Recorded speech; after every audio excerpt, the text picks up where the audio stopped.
Assalamualaikum warahmatullahi wabarakatuh. Waalaikumsalam warahmatullahi wabarakatuh. Ya, Bu Iin ya. Kenal saya di Facebook ya, Bu ya. Ya, silakan Bu Iin untuk memperkenalkan nanti terutama di usia dan keluhannya juga. Asalnya mana? Iya, baik. Assalamualaikum warahmatullahi wabarakatuh, Ibu. Berbahagia Waalaikumsalam warahmatullahi wabarakatuh. sekali saya bisa bertatap muka langsung dengan Ibu Eni ini. Iya, Saya iya, Iin dari Sumedang, Bu. Usia saya sekarang 38. Keluhan saya pertama ada keluhan itu waktu saya hamil 7 bulan di bulan Desember. Saya waktu itu jam 11 malam tiba-tiba tulang belakang saya nyeri, kemudian sampai ke ulu hati juga. Terus saya sampai ketika waktu itu suami nggak ada, saya telepon, beliau pulang 11:30, saya hubungi bidan, katanya ini lambung. Saya dikasih obat lambung waktu itu, alhamdulillah bisa tidur. Kemudian kesini kambuhannya itu setelah melahirkan anak ini saya yang keempat ini. Awal kambuhnya itu bulan Maret kemarin, sekitar Maret sampai sekarang itu kambuh-kambuhan terus. Saya ke spesialis, waktu bulan Maret itu masih divonis, kata spesialis saya lambungnya baik, cuman kemungkinan asam lambungnya lagi naik. Itu saya dikasih pantopam sama daxidin juga. Ketika pas kambuh saya minum itu alhamdulillah ya ada agak baik gitu Bu, rasanya enak gitu. Tapi pas kemarin setelah habis resep kemudian saya tebus resep kembali. Pas minggu kemarin hari Sabtu saya kambuh lagi, ternyata pas udah minum pantopam kok ini masih nggak ada reaksi gitu. Tapi saya udah 2 minggu ke belakang ini mulai ngikutin grup FB-nya Kelora, kemudian saya udah masuk alhamdulillah juga di alhamdulillah. Beberapa hari ya, ketika order kapsul Kelora saya langsung dimasukkan admin ke grup WA juga.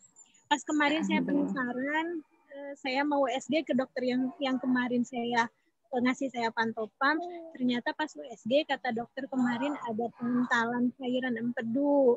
Saya agak shock Bu, jujur. Ya, shock. Terus terang saja karena memang BB saya turun terus Bu, tiap bulan tuh 1 kilo, kadang 1,5 kilo tiap bulan. Tadinya saya menyangka karena memang saya punya baby dan menyusui aja gitu ya, mungkin karena menyusui kecapean terus baby saya turun, tapi ternyata enggak. Pas kemarin kata dokter mungkin Bu karena memang lambungnya juga bermasalah katanya, kemudian ada ini juga di empedu katanya, jadi kemungkinan besar berat badannya ya agak menyusut kata dokter begitu. Saya kemarin Bu baru sehari nyoba jus gitu mentahan.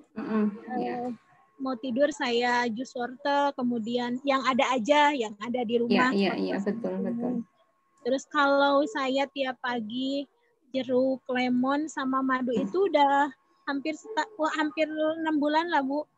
Dari hamil juga suka itu jeruk lemon sama madu. Cuman waktu saya divonis lambung kemarin dari bulan Maret, saya nyoba ramuannya. Saya kan nyari-nyari yang herbal ya, soalnya saya nggak mau minum obat-obatan dokter gitu tadinya. Saya nemu linknya Ustadz Zaidul Akbar, sebelum nemu linknya di Facebook yang ini Kelora, saya sering konsumsi itu Bu, seduhan jahe sama kayu manis sama ketumbar diseduh air panas gitu. Minum hangat-hangat pakai madu itu sering, jujur ya, sering ngeluh kok udah minum ini tapi belum ada perbaikan gitu. Mungkin saya kurang sabar ya Bu. Iya. Ya itu aja keluhannya Bu, mohon bimbingannya gitu Bu. Iya Ibu, terima kasih sharingnya. Coba kita ingat-ingat ke belakang Bu ya. Kita ingat-ingat untuk ke belakang, ke misalnya di Ibu kalau waktu hamil ya, kita coba lihat hamil 7 bulan, kemudian ada masalah di lambung. Kita ingat-ingat dulu biar kita bisa cari tahu, mengevaluasi kira-kira apa penyebabnya, kemudian nanti menghindarinya. Ya, pada saat ibu masih kondisi hamil itu bisa enggak ibu temukan misalnya apa ya yang sintetik yang kira-kira masuk. Kalau di saya karena background saya itu saya bukan medis itu ya. Saya dari kimia, itu pun saya fokus saya sebelum ke arah bahan alam begini, bahan-bahan yang alami begini, fokus saya sebenarnya di kimia lingkungan. Jadi kalau kimia lingkungan itu mempelajarinya adalah material kimia yang bisa masuk ke manusia yang kemudian bisa menyebabkan sakit. Itu bagian fokus saya. Ibu coba diingat-ingat waktu hamil itu misalnya cemilannya kah, apakah banyak yang tidak sehat. Kemudian misalnya mohon maaf, kalau saya itu termasuk tidak menyarankan, mohon maaf ya, tidak menyarankan konsumsi meskipun itu suplemen Ibu. Apakah misalnya vitamin Ibu hamil kah, kemudian ya, apakah itu saya apa namanya, saya sangat menyarankannya dari bahan yang alami.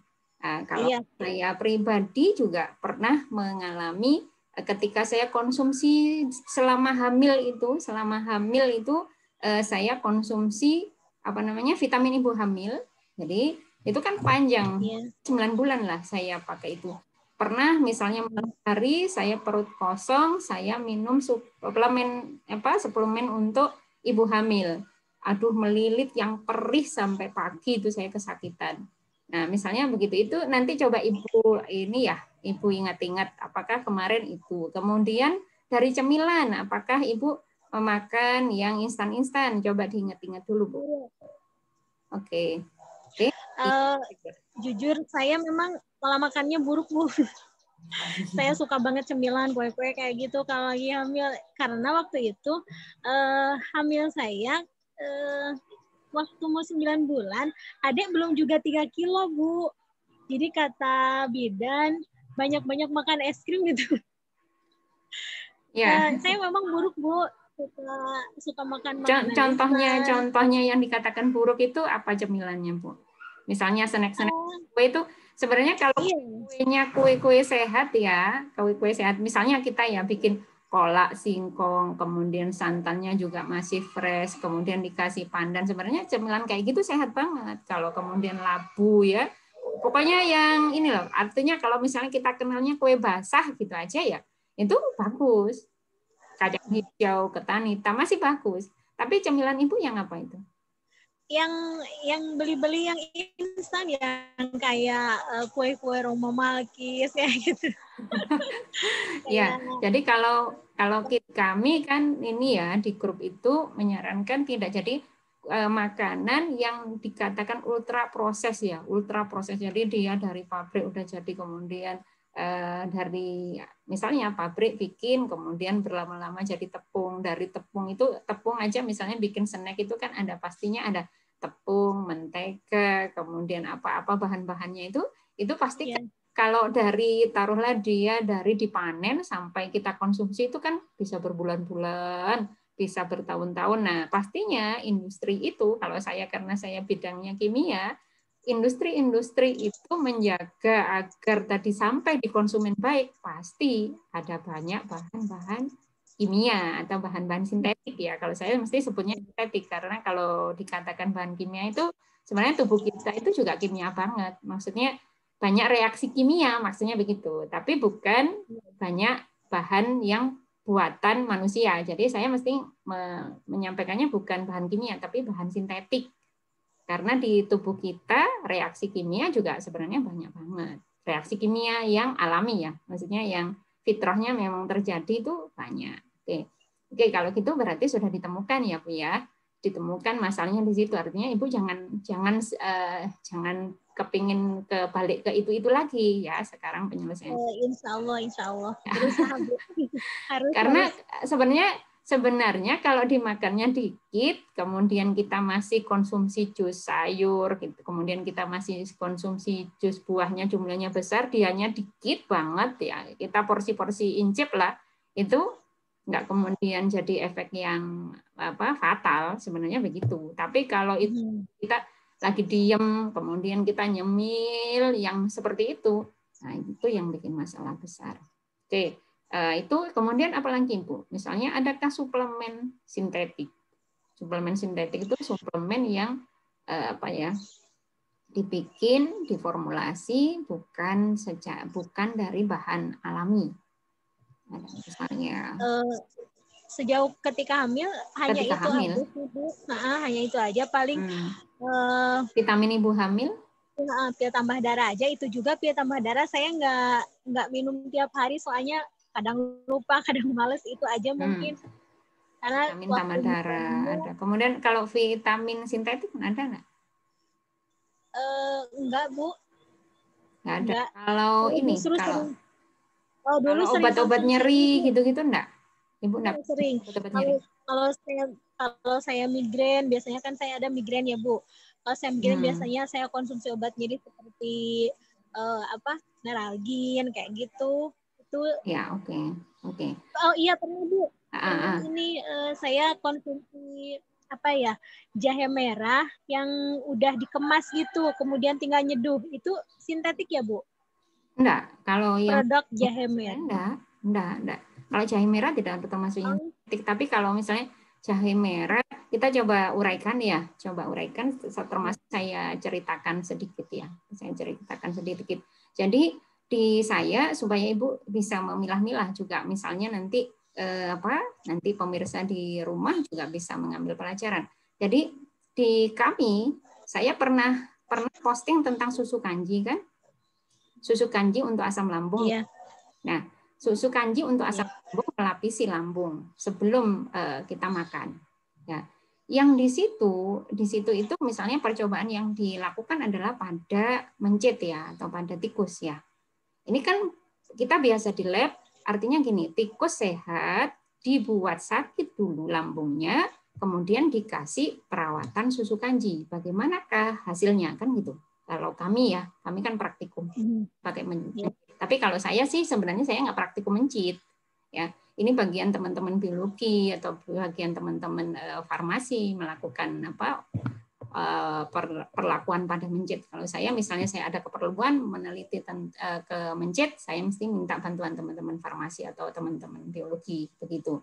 Nah, mungkin yang bisa diambil pelajaran tadi dari makanan yang kurang sehat, kemudian dari obat anti nyeri. Tapi Ibu konsumsinya 1 kali kah, 2 kali kah, atau sesering apa? Anti nyeri, kita nggak sebutkan merek aja ya. Paling kalau nyeri aja Bu, paling kalau 2 minggu udah ketika nyeri aja, pas misalkan sakit kepala nyerinya sampai tiap hari kah, 3 hari ya kah, seminggu kira-kira berapa kali nyeri? Kadang 2 mingguan lah, paling sering 2 minggu sekali gitu nyerinya. Dan itu Ibu konsumsinya berapa lama? 2 minggu sekali nyeri, habis itu sehari dikasih selesai? Iya, cuma 1 kali konsumsi aja udah. Habis itu besoknya udah enggak lagi? Enggak lagi. Oke. Kalau konsumsi obat itu udah lama Bu, hampir setahunan lebih. Nah, itu ya. Jadi meskipun jarang per 2 minggu, tetapi memang ada banyak faktor ya. Memang ada faktor tadi makanan. Kemudian kalau saya teruskan tadi cerita saya yang yang pada mencit, oke. Nah, ketika kita mengkondisikan mencit tadi dari sehat menjadi lambungnya bermasalah atau asam lambungnya naik, atau kemudian kalau dikatakan di kami itu mukosa lambung atau lapisan pada lambung tadi itu bermasalah, adalah dengan memberikan pada mencit tadi adalah asupan atau dalam makanannya kita berikan obat anti nyeri. Ya, dari situ bisa diambil pelajaran bahwa obat anti nyeri jika dikonsumsi panjang akan memberikan efek pada lambung. Ya, mungkin saya menulis itu di Facebook bahwa asam lambung adalah derita tidak berujung itu karena saya menjumpai itu yang di waktu saya baca bahwa mengkondisikan mencit lambungnya bermasalah hanya cukup diberikan obat anti nyeri secara rutin.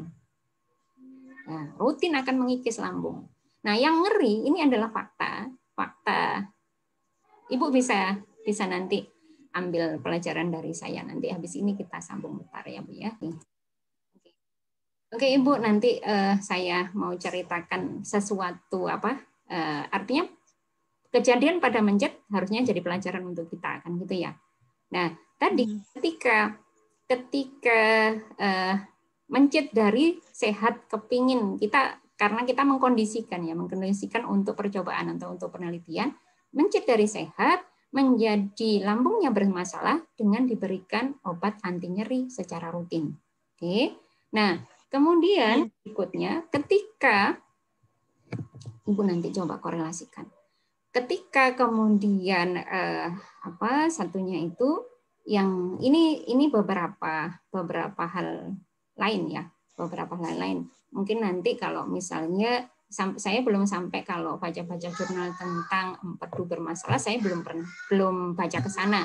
Cuman saya menjumpai bahwa ketika lambung bermasalah kemudian diberikan antasida ya, diberikan golongan untuk jadi senyawaan, diberikan pada obat yang bisa menenangkan masalah asam lambung.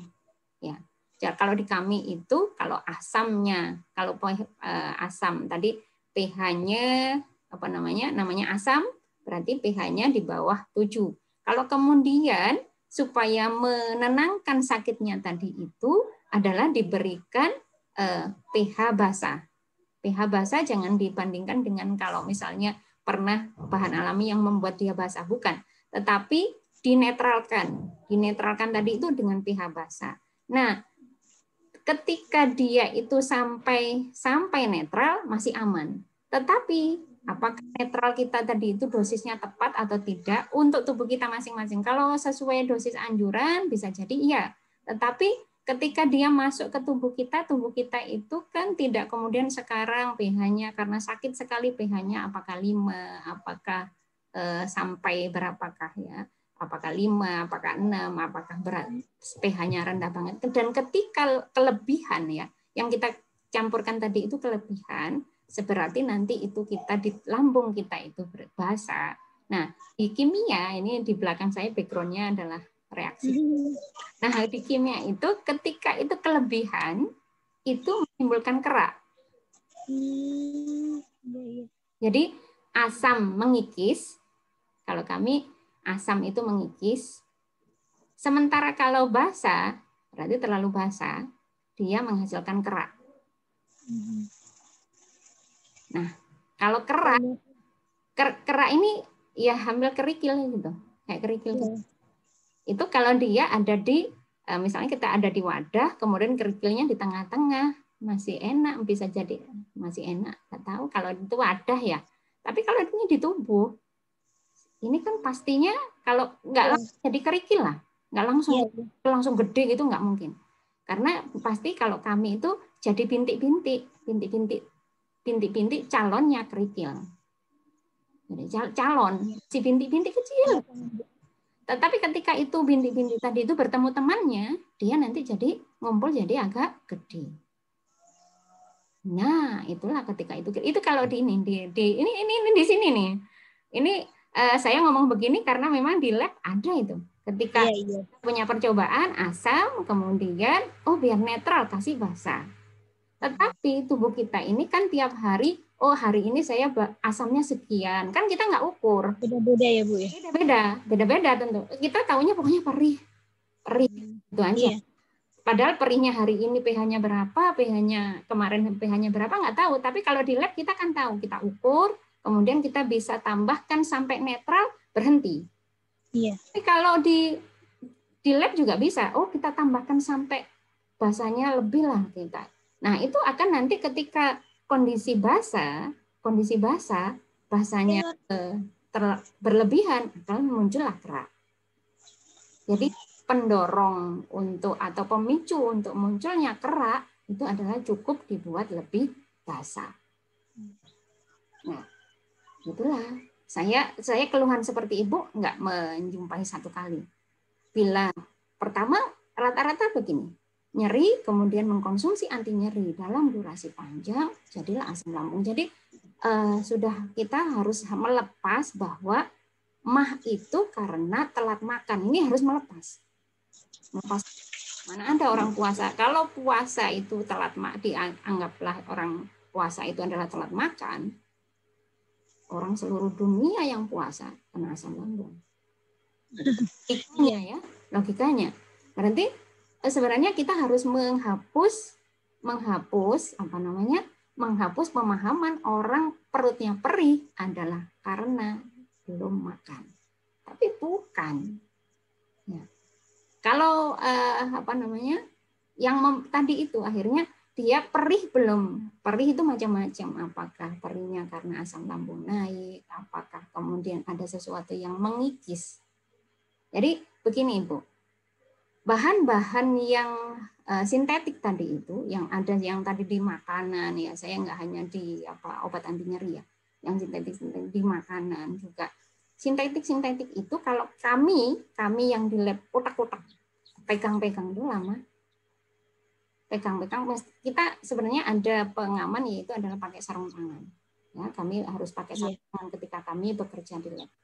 Tetapi ketika itu kemudian kami sembrono, nggak pakai sarung tangan, kita pegang-pegang itu, tangan kita ini putih-putihnya kayak iritasi tuh. Oh, kalau misalnya kami misalnya kami sembrono, aduh malas pakai sarung tangan begini langsung kita itu aja kita cuma waktu nyuci alat-alat lab seperti ini setelah kami bekerja. Misalnya kita malas aja, nggak pakai sarung tangan. Ini bahan-bahan tadi itu ke kami ini kulitnya jadi putihnya bukan putih karena bagus gitu, bukan, tetapi kayak kita habis pegang sabun mandi lama banget, jadinya keras di tangan, habis jadi kerut-kerut tuh di tangan, jadi kerut-kerut beda. Nah kayak gitu. Nah, itu kan kita nanti akan kulit kita mudah lecet. Iya. Makanan-makanan yang ada sintetiknya ketika dia ada pengawet di cemilan-cemilan yang tadi itu yang udah lama itu, karena mesti industri itu butuh lah, kalau nggak dikasih bahan-bahan seperti itu nggak laku di pasar, artinya rusak selama dia bikin, kemudian diterima masyarakat kan rusak, artinya kan memang membutuhkan itu. Tetapi kalau kemudian kita cemilnya banyak-banyak, ya kita ibaratnya lambung kita ngalami seperti di tangan kita tadi itu, nah, ada luka-luka di kulit permukaan lambung kita jadi seperti yang di tangan kita tadi itu, jadi habis kayak kena sabun yang lama itu. Nah ini sakit lah. Nah, gitu. Oke, jadi dari situ Ibu sekarang harus kalau ngelihat kayak gitu harus, waduh jangan sampai saya makan penyakit gitu, makan nyari masalah. Iya. Jadi sangat berkorelasi antara yang saya jumpai di laboratorium sama yang ada di masyarakat, sangat berhubungan. Oke, kemudian tadi mudah-mudahan kita bisa ambil pelajaran ya dari situ. Oke, habis ini kita lanjut. Oke, bersama lagi dengan Bu Iin tentang bagaimana asam lambung kalau kemudian diatasi, kita coba cari solusinya dari yang alami ya. Lalu mengajarkan untuk kenapa sih mentahan ya, kenapa sih mohon maaf kalau misalnya belum ada atau gimana ya yang bilang mentahan itu masih saya. Ya saya karena Jawa Timur, kemudian Kota Malang, saya kalau penyuluhan Ibu pernah mungkin lihat aktivitas saya, itu yang mendengarkan saya bukan orang akademisi, bukan di sekolah. Iya. Pernah juga sih di sekolah, di tempat saya, sekolah saya dulu, misalnya dia yang menyimak ibu-ibu guru, bapak ibu guru, nah itu saya bisa tentang raw food, bisa beliau. Tetapi kalau saya di pengajian-pengajian begitu, yang menyimak simbah-simbah ya, itu nggak tahu kalau saya bilang raw food, tapi kalau saya bilang lalapan, beliau bisa paham. Kalau di di Timur kan lalapan juga paham ya.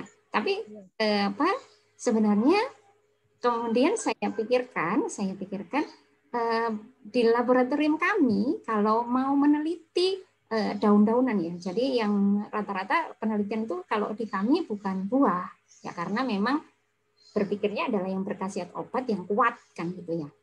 tanaman berkhasiat obat yang punya kemampuan yang kuat, misalnya begitu. Jadi dari daun-daun, ya daun-daun, biji, misalnya begitu, batang, akar gitu. Jadi di kami memang hemat banget. Jadi bukan hanya daun, batang aja yang orang dibuang di kami juga dipakai gitu, karena bisa diekstrak. Ya, apa Ibu misalnya kelor, ya bukan hanya daun kelor, batangnya aja yang dibuang di kami diekstrak itu bisa jadi obat ya. Nah, ketika kami melakukan itu semua, artinya penelitian yang mengekstrak bahan dari alami, kemudian kami ekstrak, selalu menghindarkan pemanasan itu. Jadi pakai alat. Jadi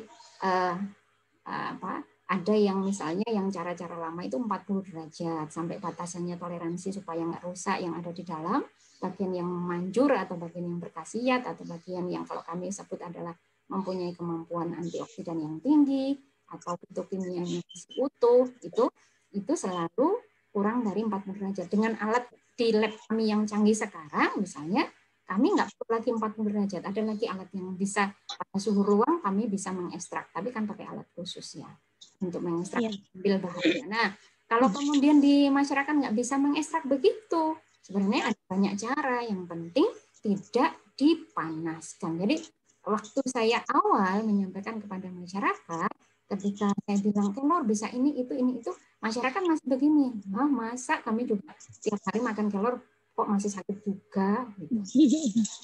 Sering misalnya saya bilang ada yang sakit ini Bu pakai kelor, halah gitu misalnya.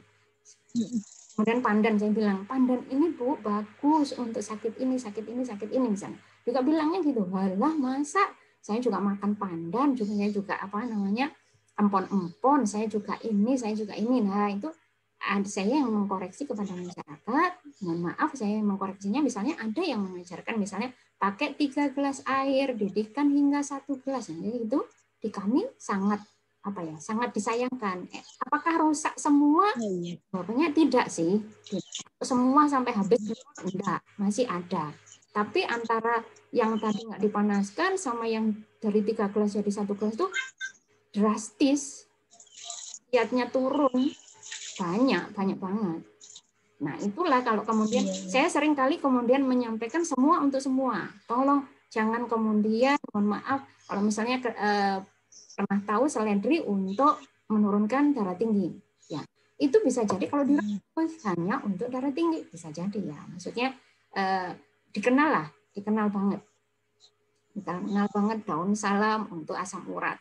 Kemudian seledri untuk menurunkan darah tinggi itu dikenal banget. Tetapi rata-rata kemudian caranya adalah direbus dari sekian menjadi sekian atau kemudian rebusan. Nah itu kalau di kami padahal rebusan memanaskan suhu lama itu sangat menghilangkan atau sangat mengubah ya.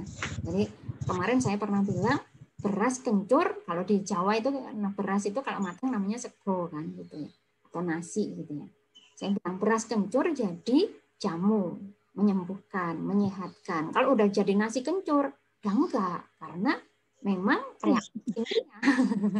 reaksi kimia itu sangat terjadi ketika suhunya dinaikkan makin cepat. Nah, cepatnya itu mengubah. Kalau udah berubah, ya berubahlah sifatnya.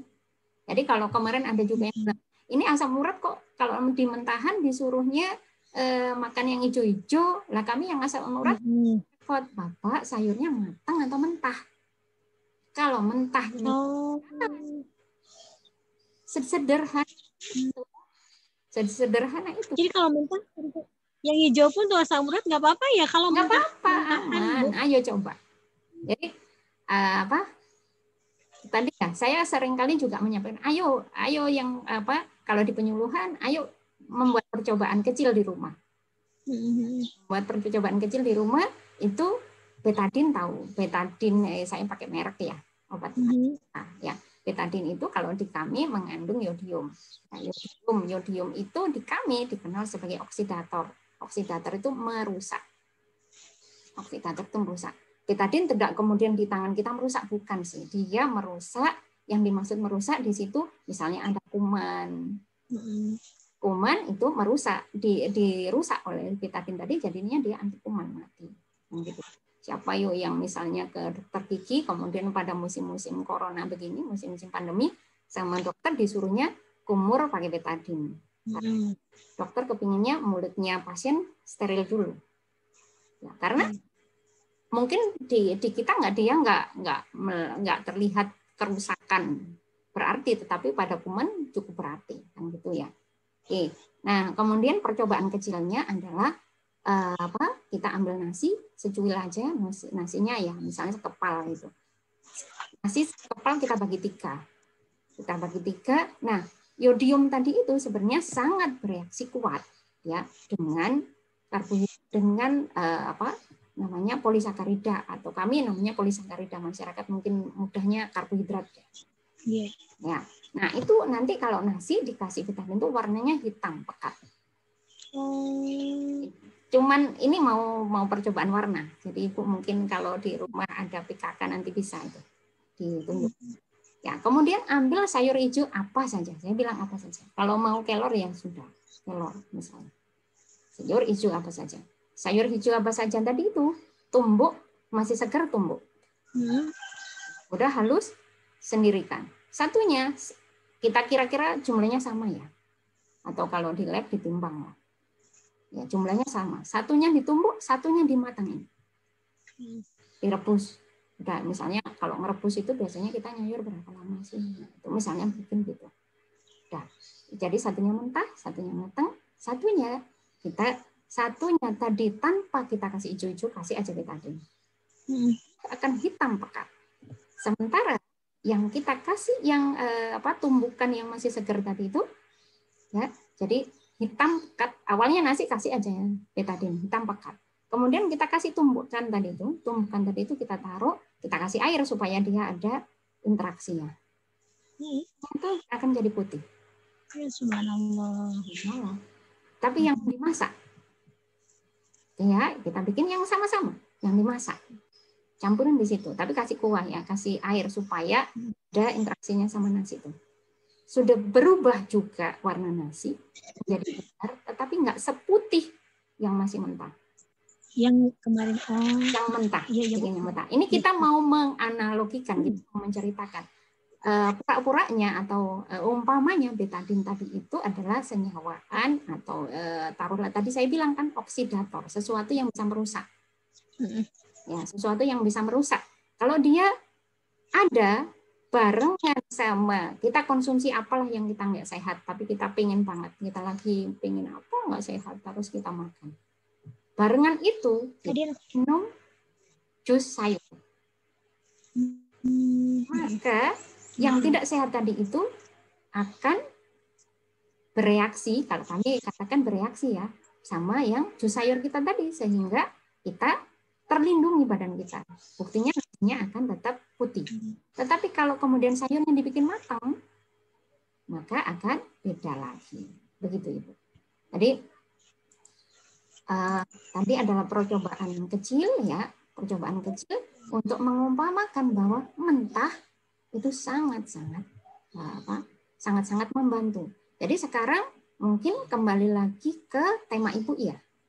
Iya. Oke. Iya. Sambil ngomong enak Bu. Iya, oke. Ya, enggak apa-apa. Oke. Oke, kita kembali ke tema Ibu. Kalau kemudian kita mulai coba nanti saya ini ya Bu ya. Kalau misalnya kita menunya dari pagi ya, kita kira-kira misalnya bangun tidur ngapain, apa, siangnya apa, kemudiannya apa, malamnya apa gitu ya. Oke. Iya. Oke, baik, kita berlanjut lagi tentang apa sebaiknya yang dikonsumsi mulai dari bangun tidur sampai tidur lagi. Tetapi mohon maaf, saya mungkin hanya mencontohkan. Saya kalau di grup ya, jadi grup Facebook kita, saya alami Kelora Win Malang. Kenapa sih dinamai Kelora? Karena produk-produk pameran kami setelah melakukan pengabdian masyarakat kami kan ada saran dari universitas untuk membuat produk apa sih ini produknya gitu. Meskipun sepele, bikinlah produk. Nah itu produknya itu kita namai Kelora karena basicnya dari Kelora gitu ya. Sehingga grupnya kita namai ada keloranya itu. Ya, supaya membawa icon dari kampusnya. Oke. Nah, ini kalau misalnya bangun tidur, yang jelas bangun tidur perutnya masih kosong, ya, perutnya masih kosong, berikan mentahan. Kalau khawatir mungkin lambung kita belum siap untuk mereka-mereka yang terutama masih mempunyai masalah asam lambung, buatlah susu kanji. Oke. Tentang susu kanji, penelitiannya sudah banyak. Sebenarnya tidak terbatas juga. Jadi kalau saya bilang susu kanji, saya hanya menyebutkan, oh ini ada penelitiannya susu kanji. Tapi sebenarnya tidak terbatas pada bahan kanji. Kanji itu sebenarnya kan bahasa Jawa ya. Sebenarnya dia tapioka, singkong itu. Nah, tentu ini yang bisa kita ambil pelajaran adalah ubi-ubian.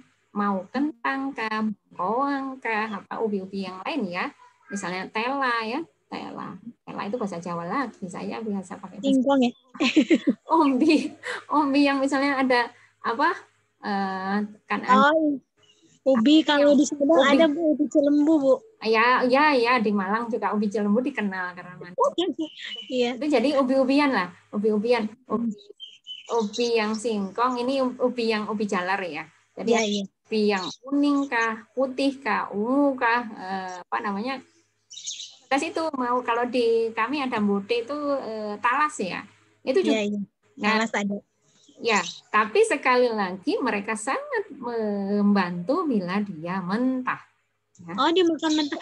Enggak, takutnya kemarin waktu mau makan ubi katanya ubi bisa bikin gas asam lambung naik. Jadi saya nggak berani, Bu. Mungkin kalau matang ya entah ya. Tapi kalau matang pun saya malah seringkali kan nasi kita disarankan untuk ganti ke ubi karena dia masih jarang juga. Kalau saya tinjuannya sih karena saya orang kimia, jadi saya khawatirnya kalau misalnya antara beras, kenapa beras yang putih itu tidak disarankan ya karena pestisidanya tinggi begitu ya. Iya. Kita lanjutkan kembali ke yang tadi. Jadi kentang boleh. Jadi jus kentang itu boleh banget. Bukan kentangnya dimasak ya. Kalau untuk melapisi lambung, untuk masalah-masalah pencernaan kita kembali lagi ke urusan mentah. Tentang higienitas mungkin kapan-kapan saya bisa ulas lagi karena kemarin juga ada yang nanya, Ibu gimana higienitasnya? Apakah aman untuk nanti tidak mengundang virus tokso karena dari kotoran-kotoran hewan gitu. Saya pribadi pernah mantan kena tokso jadi pernah guguran 2 kali tapi itu kejadian pada saat saya belum melaksanakan atau mengkonsumsi mengubah ke arah mentahan. Oke, balik tadi. Jadi sebelum bangun tidur kalau mau misalnya ngeri ya, maksudnya masih khawatir nanti ada misalnya lambungnya perih dan seterusnya, bangun tidur dikasih susu kanji dulu. Susu kanji ini seberapakah untuk membuat susu kanji? Jadi misalnya setengah gelas air matang yang enggak perlu anget, enggak perlu panas. Dingin juga boleh. Ya, yang disarankan dingin karena kalau nanti panas ya jadi kayak lem itu kan. Nah, ini kemudian kanjinya atau tepung tapioka. Ini kalau misalnya kita beli jadi ya. Kalau misalnya ada beberapa referensi tepung Garut, tepung sagu, tepung ini boleh ya. Karena mereka kan waktu diproses itu memang paling juga oven ya. Nah, itu misalnya mau 1 sendok tapi nggak penuh, ya pokoknya ada ya. Jadi 1 sendok misalnya cuman datar begitu aja kemudian diaduk. Jadi warnanya penampilannya seperti susu memang. Nah, itu kita minum dulu entah 15 menit kemudian supaya benar-benar terlapisi. Oke, baru kemudian kita konsumsi. Oke, jadi tadi kalau saya lanjut lagi. Halo Ibu sudah sambung dengan baik kah?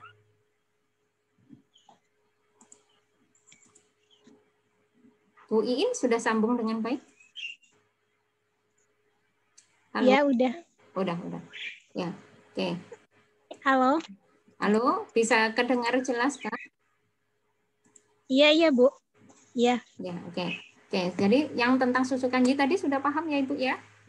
Iya. Oke. Nah, setelah susu kanji masuk kita 15 menit kemudian atau 30 menit kemudian barulah kita mulai. Mentang kita perut kosong itu masih sangat bagus. Jadi paling bagus. Ibu bisa pilih. Jadi saya kenapa sih saya mesti di grup itu? Ini khasiatnya untuk apa? Ini khasiatnya untuk apa? Saya bilang khasiatnya untuk semua. Asalkan kita nggak ekstrak. Asalkan dia kita. Karena memang begitu. Nanti mungkin ada sesi sendiri saya mau menjelaskan kenapa saya bilang semua untuk semua. Ya. Kalau bahan sintetik itu seperti apa sih? Dia biasanya tunggal ya, tunggal atau cuma 2 senyawa anti gas. Sementara kalau bahan alami, dia itu jutaan loh dalamnya. Gitu. Jutaan. Oke. Jadi ini saya lanjut Ibu. Ibu masih kondusif? Oke. Ibu masih kondusif? Masih. Oke, saya lanjut. Jadi kalau tadi Ibu pilih yang mana yang disukai? Mau misalnya wortel ya, wortel di jus sama bengkoang boleh. Kalaupun di jus mau dicemil juga boleh. Tetapi kemarin banyak sekali di grup itu yang asam lambung itu karena saya kalau di grup Zaidul Akbar gitu ya, di grup yang itu ada grup Facebook yang Zaidul Akbar, saya seringkali memberikan komentar karena saya nyaman ya kalau saya diem, jadi saya apa yang saya ketahui gitu saya kemudian share. Nah itu kita tadi yang mulai mentahannya yang disukai apa, buah-buah ya, buah-buah. Kalau misalnya punya asam lambung, oke lah yang kita ambil yang paling paling reaksinya paling lembut lah, misalnya mau pepaya pisang kan gitu. Kemudian saya biasanya pagi pepaya Bu sama atau melon. Nah, oke, baik. Ibu pilih mana yang makin tidak Ibu tidak khawatir tentang pestisidanya. Ya, jadi kalau misalnya buah A, B, Ibu khawatir pestisidanya, ya jangan pilih yang paling aman. Kemudian itu pilihan ya, pilihan. Kalau misalnya buah, kadang kemudian saya bilangnya pagi-pagi seduhan juga boleh. Seduhan itu infusa bahasanya cuman beda-beda bahasa kan, cuman mau seduhan kah infusa yang kemudian itu disiapkan malam hari. Jadi di kami begini, bukan kemudian saya kalau mengajarkan tidak kemudian bahan potong-potong masuk bahan kaca misalnya, tapi kemudian disiram pakai air panas, anget-anget diminum, itu maka kalau seperti itu maka ekstraknya sebenarnya masih sedikit. Kalau kepingin ekstraknya harus atau interaksinya harus lama.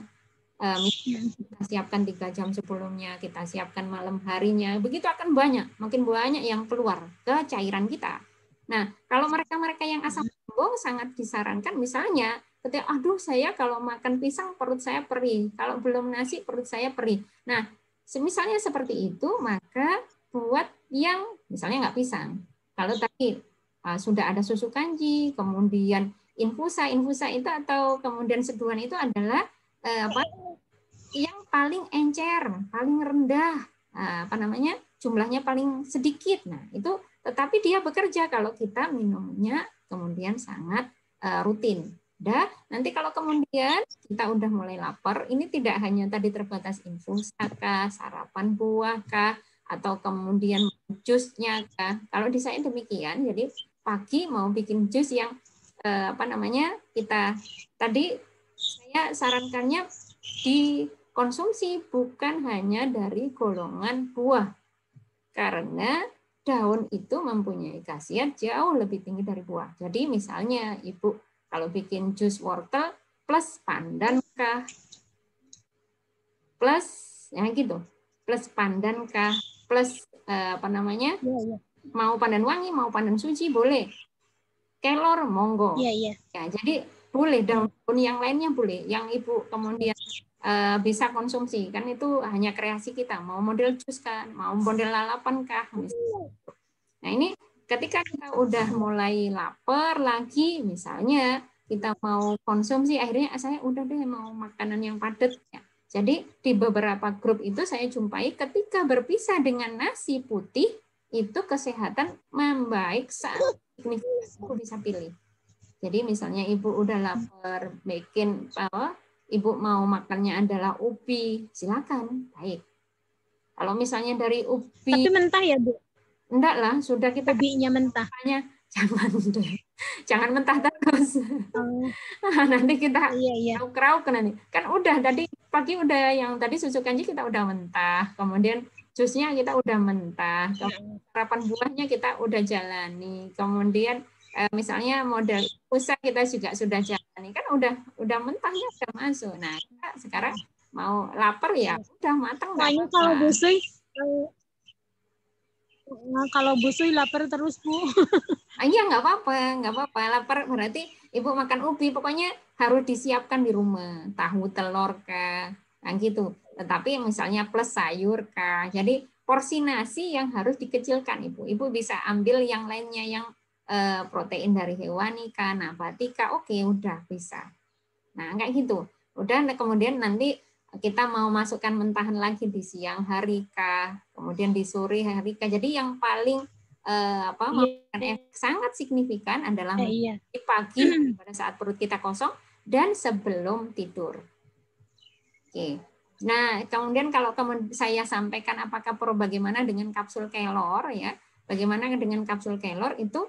Kapsul kelor hanya perwakilan. Taruhlah bagi mohon maaf jadi waduh saya nggak sempat, waduh saya ya sebenarnya ya harus disempat-sempatkan karena untuk kesehatan ya. Kalau kemudian karena efek mentahan tadi itu berlaku bila rutin Ibu. Kalau nggak rutin nggak bisa, nggak dapat. Saya bikinnya hanya pekan. Saya sempatnya weekend saja baru saya lakukan itu. Ya nggak signifikan. Jadi harusnya tiap hari, harus jadi kebiasaan. Benar-benar harus jadi kebiasaan. Dan tepung-tepungan udah kita hindarkan, sintetik-sintetik yang lainnya sudah kita hindarkan, insya Allah selesai.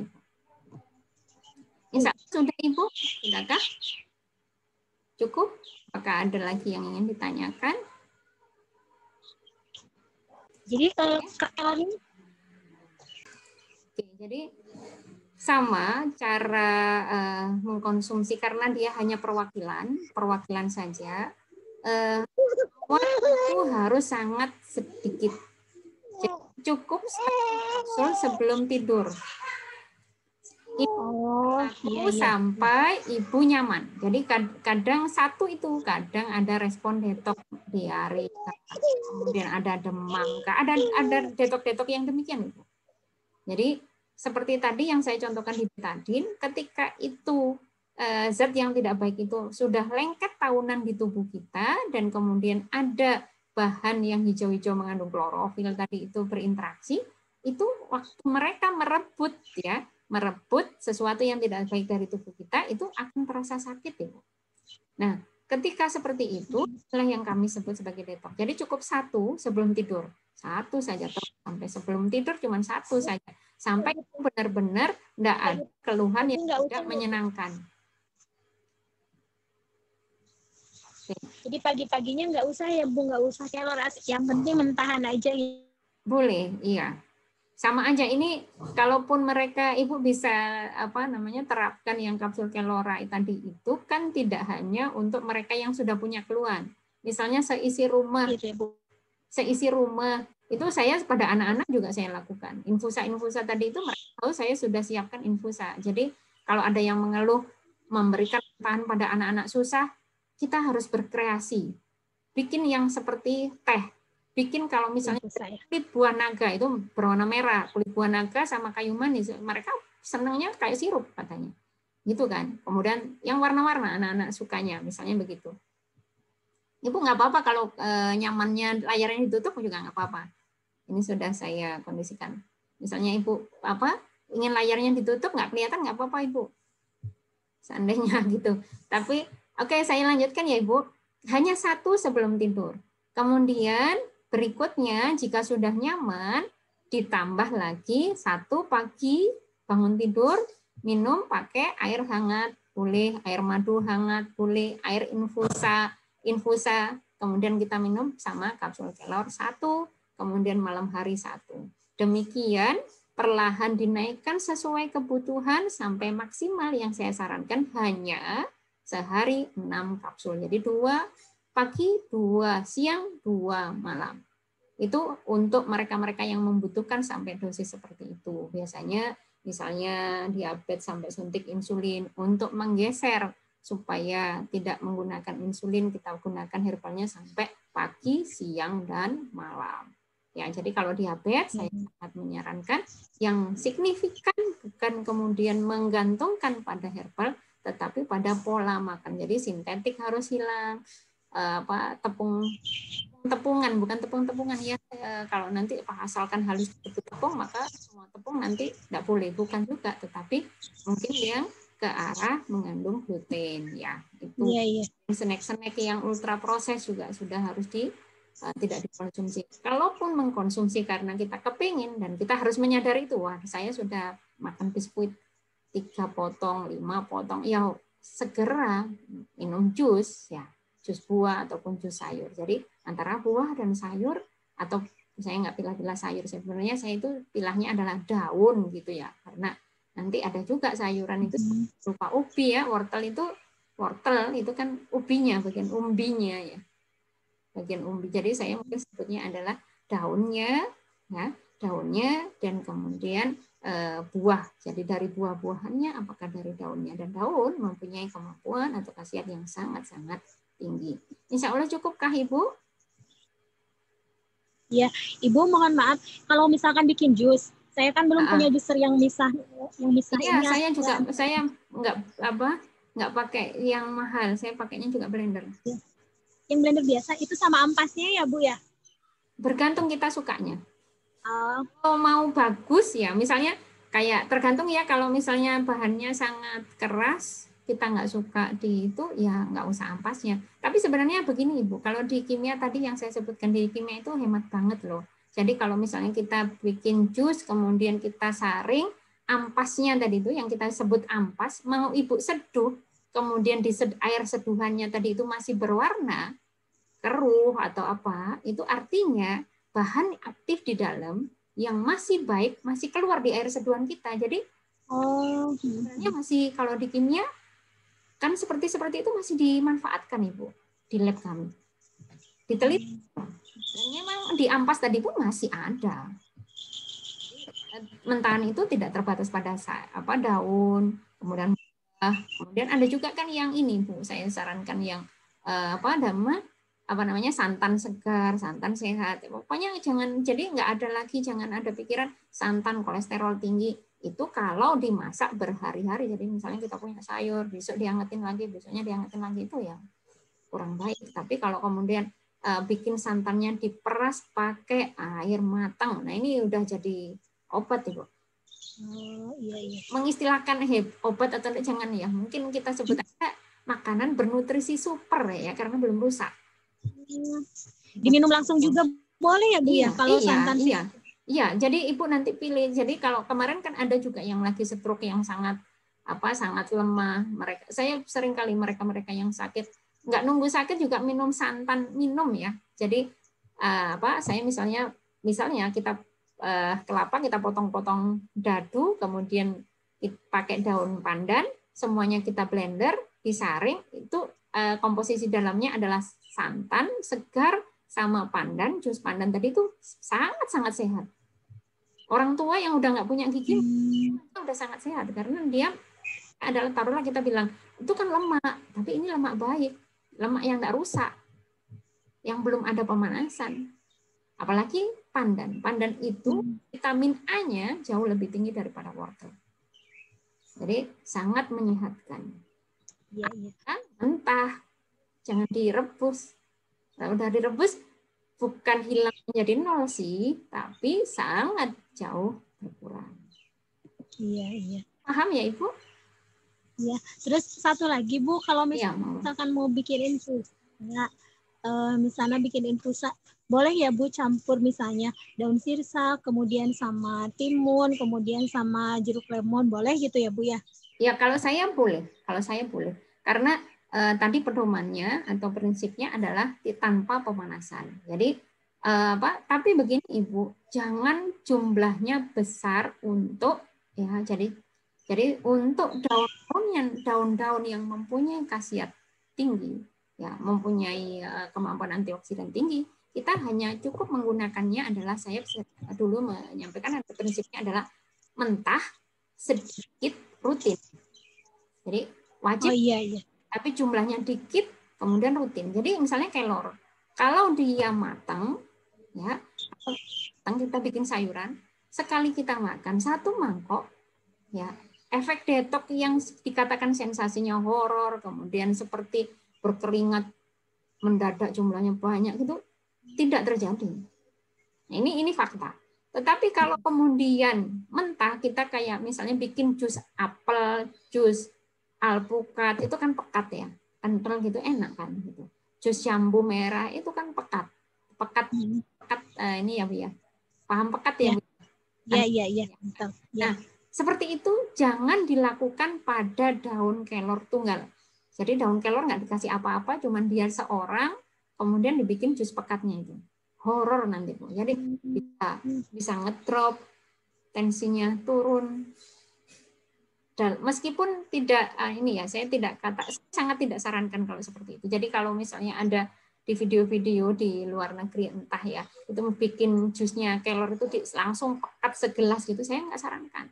Mesti saya sarankannya wortel kah, airnya adalah air degan kah, gitu, air kelapa muda kah, plus bengkoang kah. Kalau misalnya begitu, dia adalah komposisi yang kecil. Nah, butuhnya kita adalah sedikit untuk yang mentah. Jadi bisa kan ya Bu ya.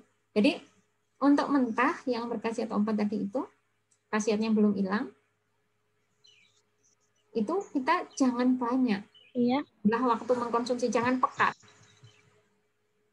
Ya, nanti detoxnya horor, kita nanti menyalahkan ya. Ini bikin penyakit, ini saya udah jadinya nggak bisa bangun. Jadi pusing banget karena tensinya turun. Jadi pusing, nggak bangun, merem. Gitu. Cukup awal itu saya sering kali menyampaikan terapi mentahan awal kalau untuk golongan daun sedikit sekali dan bentuknya infus di tubuh kita supaya kalau nanti kita kena detox tidak membuat trauma. Jadi kalau kita, kalau diri kita bisa nasihati sendiri, tapi kalau itu misalnya orang tua akan nanti trauma, nggak mau lagi kita bantuin, nah nggak percaya lagi ke kita. Nanti kalau kemudian jadi detox yang hebat, detox yang sangat tidak enak. Jadi taruhlah detox yang paling sering adalah diare.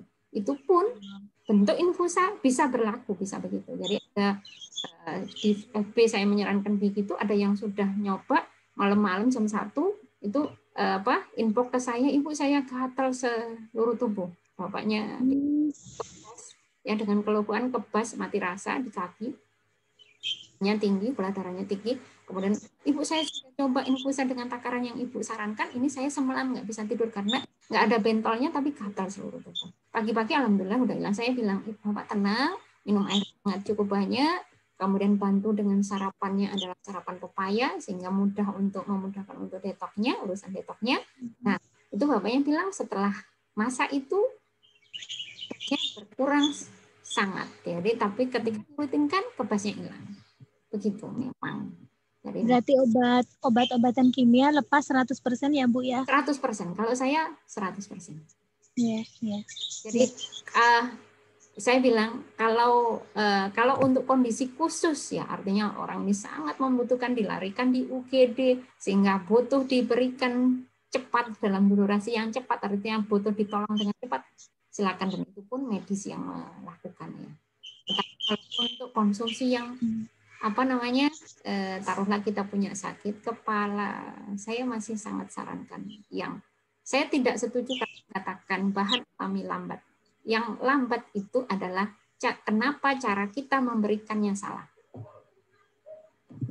Ibu mau lanjut lagi tentang misalnya yang tadi herbal atau bahan alam itu lambat? Oke, jadi saya sejak mengenal mentahan, saya tidak lagi memberikan obat penurun panas untuk anak saya jika tidak sangat dibutuhkan. Alhamdulillah, karena saya dengan takdir Allah ya, takdir Allah dipertemukan dengan ilmu ini, kemudian dari banyak teman-teman yang kemudian memberikan masukan, termasuk teman-teman dari Food Combining Indonesia. Di sana kan mereka mengkonsumsi banyak sekali rupa-rupa daun yang saya belum pernah konsumsi, di sana udah dikonsumsi kayak gitu. Di saya masih tingkat membaca jurnal penelitian, tetapi di grup itu mereka sudah lakukan bertahun-tahun misalnya begitu ya. Nah ini misalnya jadi saya mengingat-ingat waktu saya kecil, misalnya saya flu, batuk, pilek disertai demam, orang tua membuatkan misalnya kunir pekatnya saja diparut, tanpa dipanaskan, diparut, diperes, cuma jadi 1 sendok. Misalnya begitu, kemudian dengan madu.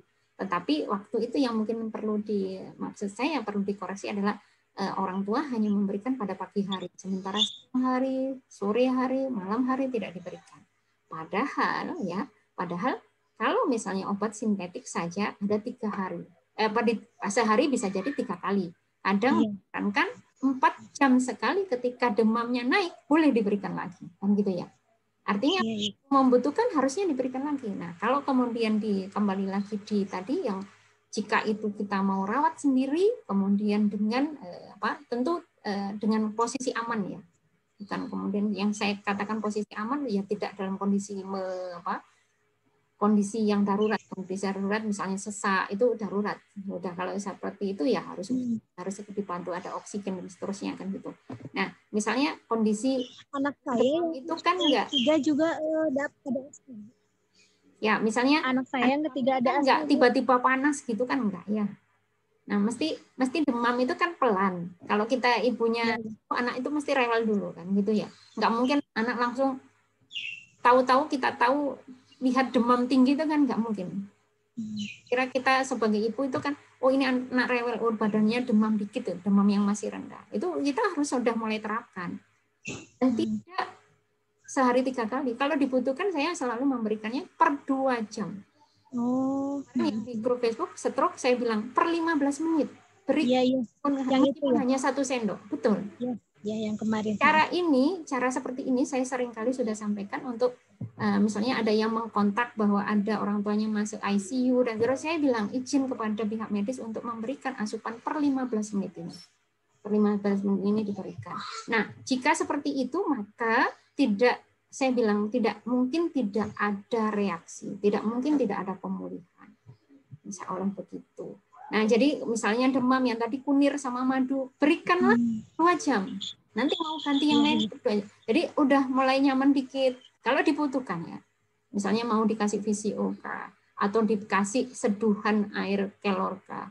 Atau kemudian kalau kapsulnya saya buka untuk anak-anak, kapsulnya saya buka, misalnya setengah kapsul saya berikan sari kurma. Saya jadikan pasta begitu kemudian diberikan. Itu manis.